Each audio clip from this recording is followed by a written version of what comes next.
పత్రికా మిత్రులందరికీ నమస్కారం. గత ప్రభుత్వ హయాంలో తెచ్చిన ఎక్సైజ్ పాలసీ ద్వారా ఎవరికి లబ్ధి జరిగిందనే విషయం మనందరికీ తెలుసు. ప్రభుత్వ ఖజానాకు చేరాల్సిన నిధుల్ని చాలా వరకు సొంత డిస్టిలరీల పేరుతో, సొంత బ్రాండ్ల పేరుతో సొంత ఖజానాలకి తరలించుకున్నారన్న విషయం కూడా తెలుసు. ఈ క్రమంలో నాణ్యత లేని మద్యాన్ని ప్రజలకు సరఫరా చేసి, ముఖ్యంగా పేద దిగువ మధ్యతరగతి ప్రజలకి వాళ్ళ ఆరోగ్యంతో కూడా చెలగాటమాడారు.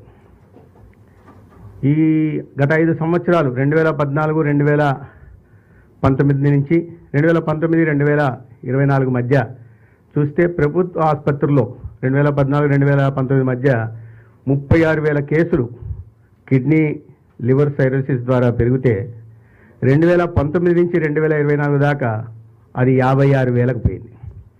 ప్రభుత్వ ఆసుపత్రుల్లో లెక్కల ప్రకారమే ఇలా ఉంటే ప్రైవేట్ ఆసుపత్రులను కలుపుకుంటే ఎలా ఉంటుందో మనం అర్థం చేసుకోవాలి. అంటే స్వలాభం కోసం, సొంత ఖజానాన్ని నింపుకోవడం కోసం ఇన్ని వేల మంది పేదల ప్రజలతో గత ప్రభుత్వం, జగన్మోహన్ రెడ్డి గారి ప్రభుత్వం జే బ్రాండ్లు తీసుకొచ్చి ఆటలాడుకుంది.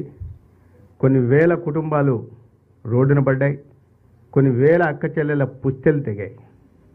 ఇటువంటి దుర్మార్గపు ఎక్సైజ్ పాలసీని తీసుకొచ్చి ఊరు పేరు లేని, నాణ్యత లేని మద్యం సరఫరా చేయడం వల్ల ఇవన్నీ జరిగిన విషయం అందరికీ తెలిసిన విషయమే.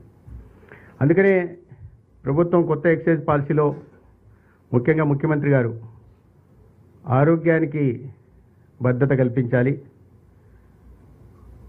ఇస్తున్న మద్యాన్ని ఎలక్షన్ సందర్భంలో హామీలో ఒకటైన నాణ్యమైన మద్యాన్ని సరసమైన ధరకు అందిస్తామని చెప్పడం జరిగింది. దానిలోనే ప్రధానంగా దాని మీద దృష్టి పెట్టే వాళ్ళ మద్యం పాలసీని తీసుకురావడం జరిగింది.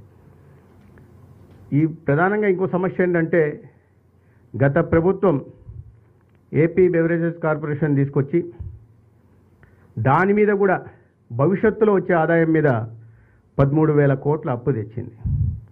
ఈ ప్రభుత్వం మీద ఆ 13,000 కోట్లని, అంటే అన్ని వ్యవస్థల్ని, అన్ని రంగాల్ని దోచుకొని చివరికి మందుబాబుల విషయంలో కూడా దోచుకునే ప్రయత్నానికి ఇట్లాంటి శ్రీకారం చుట్టడం, ఇటువంటి ఆలోచనలు మామూలు మనుషులకు రావు. అదేదో శక్తులు ఉన్న వాళ్ళకే వస్తాయి, ఏ రకంగా దేంట్లో అవినీతికి పాల్పడవచ్చు అని. ఆ భారం కూడా ఇప్పుడు కొత్త ప్రభుత్వం మీద పెట్టింది.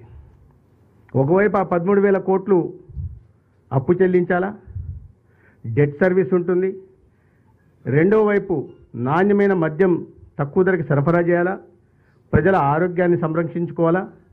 ఇవన్నీ దృష్టిలో పెట్టుకొని కొత్త మద్యం పాలసీని తీసుకురావడం జరిగింది. అదే సమయంలో పక్క రాష్ట్రాలతో కూడా పోటీ పడాలా, ఉన్న రాష్ట్రాలతో పోటీ పడుతూ ఇవాళ ఒక మద్యం పాలసీని తీసుకురావాల్సి వచ్చింది.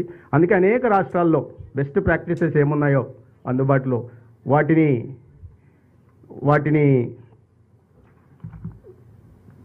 పూర్తిగా పరిశీలించి ఒక పాలసీని తీసుకురావడం జరిగింది.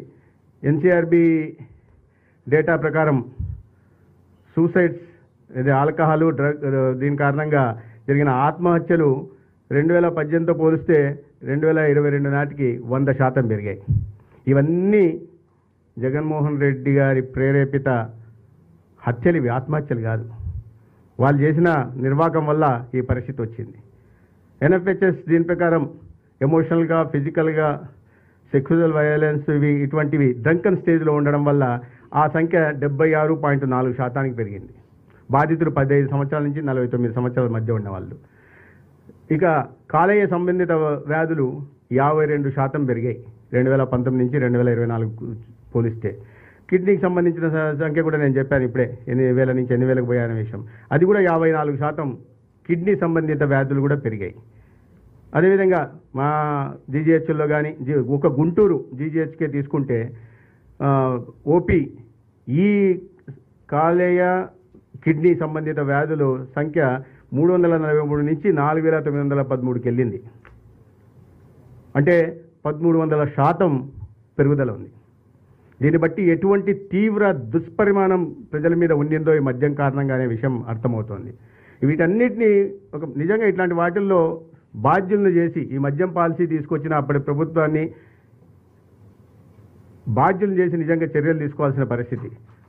ప్రజల ఆరోగ్యంతో ఆడుకుంటూ ప్రజల నుంచి తీసుకున్న సొమ్ముతో ఖజానాన్ని కొల్లగొడుతూ మళ్ళా ప్రజల మీదే భారం పెట్టు అప్పు చేసి ఈ పరిస్థితిని అంతా చక్కదిద్దాలి. సరైన మద్యం తీసుకొచ్చే దిశగా పాలసీ తీసుకొచ్చే దిశగా చాలా సుదీర్ఘంగా జరిగిన సమావేశంలో చర్చించడం జరిగింది. అన్ని విషయాల్ని పరిశీలనలోకి తీసుకొని చాలా కూలంకషంగా చర్చించి ఒక కొత్త మద్యం పాలసీ తీసుకురావడం జరిగింది. ప్రజలకు అందుబాటులో మద్యం ఉండాలని మేము చెప్పట్లేదు, కానీ తప్పదు. ఇది లేకపోతే ఇతర మార్గాలకు పోతారు, లేకపోతే గంజాయి వైపు పోతారు, లేదా ఇంకా ఇతరత్ర మందులు వాడే ప్రయత్నం చేస్తారు, మాదక ద్రవ్యాల వైపు పోతారు. కాబట్టి వాళ్ళ ఆరోగ్యాన్ని సంరక్షించుకుంటూ అదే సమయంలో ప్రజల ఆరోగ్యం కూడా వాళ్ళని సంరక్షించుకుంటూనే రెండో వైపు ఈ నష్టాన్ని పూడ్చుకోవాల్సిన అవసరం ఉంది, అప్పులకి ఇప్పుడు కూడా పూడ్చుకోవాల్సిన అవసరం ఉంది. దాన్ని అన్నింటిని దృష్టిలో పెట్టుకొని పాలసీ తీసుకోవడం జరిగింది.